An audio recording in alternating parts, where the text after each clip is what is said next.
आज मेरी शादी का पहला दिन था, जिस दिन का सपना हर इंसान देखता है। लेकिन मुझे क्या पता था कि ये रात मेरी जिंदगी की सबसे डरावनी रात बनने वाली है।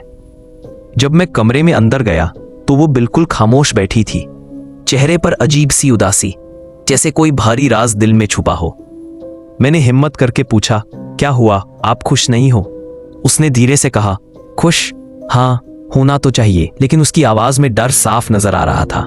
मैंने फिर पूछा, क्या आप मुझे कुछ बताना चाहती हैं? कुछ सेकंड की खामोशी और फिर उसकी आंखों से आंसू गिर पड़े। मैं इस शादी के लिए तैयार नहीं थी, उसने कांपते हुए कहा।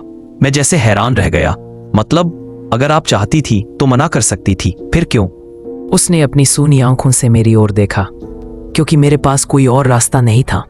सन्नाटा, धड़कनें तेज, और अचानक उसने एक सवाल किया, क्या आप मेरे साथ एक वादा कर सकते हैं?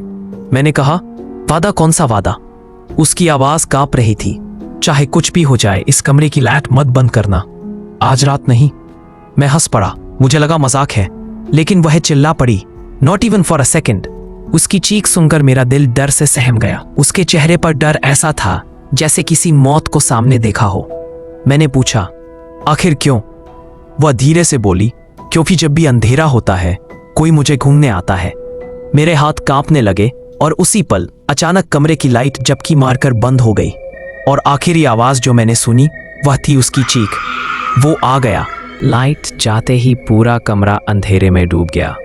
मैंने घबराकर उसकी तरफ हाथ बढ़ाया और चिल्लाया, सना, कहाँ हो तुम?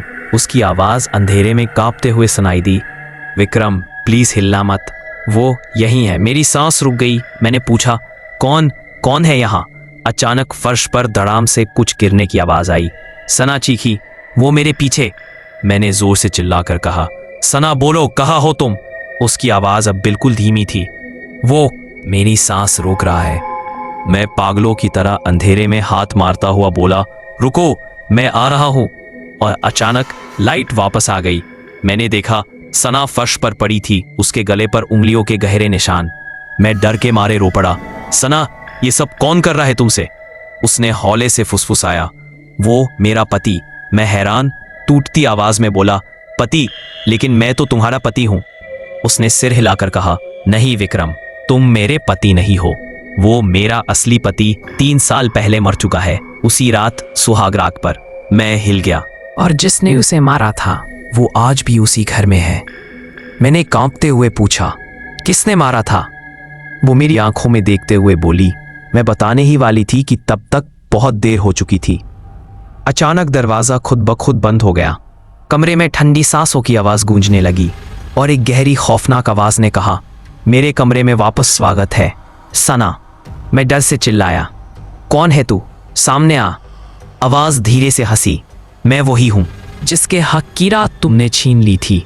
और मैंने पहली बार देखा कोने में एक परछाई जो धीरे धीरे मेरी तरफ बढ़ रही थी। मैंने उस परछाई को देखा। वो किसी इंसान जैसी नहीं थी। उसका चेहरा अंधेरे में धुंधला और उसकी आंखें जलते कोयले की तरह लाल। हर कदम के साथ पूरा कमरा कांप रहा था। मैं कांपते हुए बोला, तू कौन है, क्या चाहता है? वो धीमे कदमों से करीब आया और बोला, मैं बस अपनी दुल्हन लेने आया हूँ, जिसके साथ मेरी पहली रात अधूरी रह गई थी। मैं चिल्लाया, सना अब मेरी पत्नी है, दूर रहे उससे। वो जोर से हंसा, एक ऐसी हंसी जिसमें दर्द भी था और नफरत भी। पत्नी? क्या तुम सोचते हो कि कागज का एक टुकड़ा और कुछ रस्में मुझे हटा सकती हैं? मेरी है और हमेशा मेरी रहेगी। मैं चीखा, तुझे जो करना है मुझसे कर, उसे मत छू।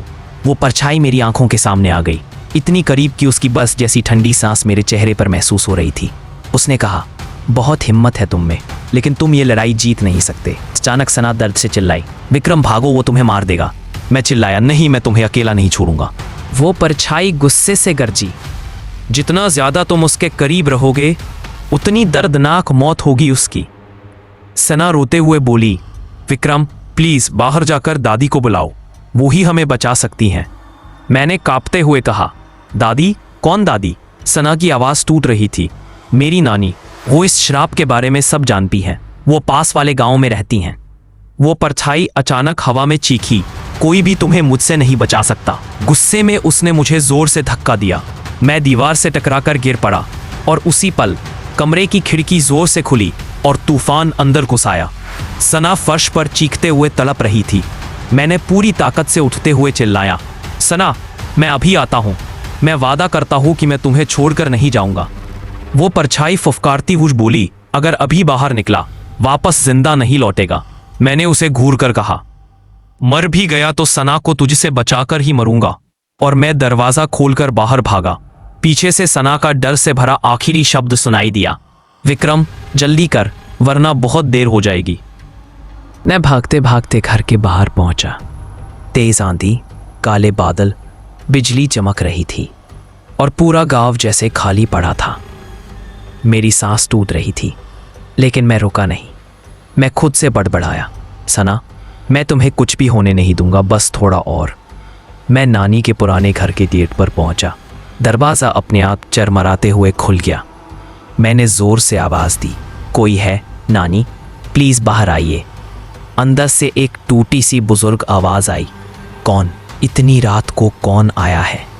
मैंने रोते हुए कहा, नानी मैं विक्रम हूँ, सना मुसीबत में है, उसे बचाइए। नानी की आवाज़ अचानक कांपने लगी, देवता, क्या वह वापस आ गया? मैं चौंक कर बोला, कौन वापस आ गया? नानी धीरे धीरे मेरे करीब आई। उनकी आंखों में गहरा डर था। उन्होंने धीरे से कहा, अरुण, सना का पहला पति सुहागरात की रात अपनी जान से गया था। मैं हैरान, लेकिन वो कैसे वापस आ सकता है? वो तो मर चुका था। नानी की आवाज़ भारी हो गई, वो मरा नहीं था, उसे मारा गया था उसी सुहागरात पर, और उसका खून अभी भी उसी कमरे की दीवार में कैद। मैं कांपते हुए बोला, लेकिन उसने सना को क्यों पकड़ा है? क्योंकि उसे लगता है सना ने धोखा दिया। वो उसे उसी दर्द से गुजारना चाहता है जिसने उसकी जान ले ली। मैंने चिल्लाया, तो मैं उसे कैसे रोकूं? वो एक इंसान नहीं है। नानी ने मेरा हाथ पकड़कर कहा, सिर्फ एक तरीका है, उसकी असली मौत की सच्चाई सामने लाओ। जब तक सच सबके सामने नहीं आएगा उसकी आत्मा शांत नहीं होगी। मैंने रुआसी आवाज में पूछा, लेकिन वो सच क्या है? किसने मारा था उसे? नानी ने गहरी सांस ली, सना ने नहीं, उसके अपने परिवार ने। मैं दंग रह गया। क्या? उसके अपने लोग? क्यों? क्योंकि अरुण की शादी ज़बरदस्ती की गई थी और वो किसी और लड़की से प्यार करता था। उसने सबके सामने कहा था कि वो इस शादी को स्वीकार नहीं करेगा। गुस्से में उसके भाइयों ने सुहागरात पर उसका गला दबा दिया। मैं सदमे में, और सना दोषी बन गई बिना कुछ किए। नानी ने गंभीर आवाज में कहा, अब वही आत्मा उसे नहीं छोड़ रही क्योंकि उसके मन में नफरत भर दी गई है। मैं चिल्लाया, तो मुझे क्या करना होगा? नानी ने मेरे हाथ में एक पुरानी ताबीज़ रखी। इस ताबीज़ को लेकर तुरंत घर लौटो और सना का हाथ पकड़कर उसे कमरे के बाहर ले आओ। अगर तुम देर कर गए तो सना की आखिरी सांस तुम्हारे सामने होगी। मैंने कांपते हुए कहा, मैं वापस जा रहा हूँ, जो भी हो सना को नहीं मरने दूंगा। नानी ने आखिरी बार कहा, विक्रम याद रखना, जब वो आत्मा आए कभी भी उसकी आंखों में मत देखना, नहीं तो तुम भी उसकी तरह। मैंने गुस्से और डर के बीच कहा, मैं नहीं डरता, मैं अपनी पत्नी को बचाकर ही लौटूंगा। मैं वापस भागने लगा। बिजली चमकी, आंधी और तेज हो गई और मुझे सिर्फ एक आवाज़ सुनाई दी, जल्दी करो विक्रम, वरना बहुत देर हो जाएगी।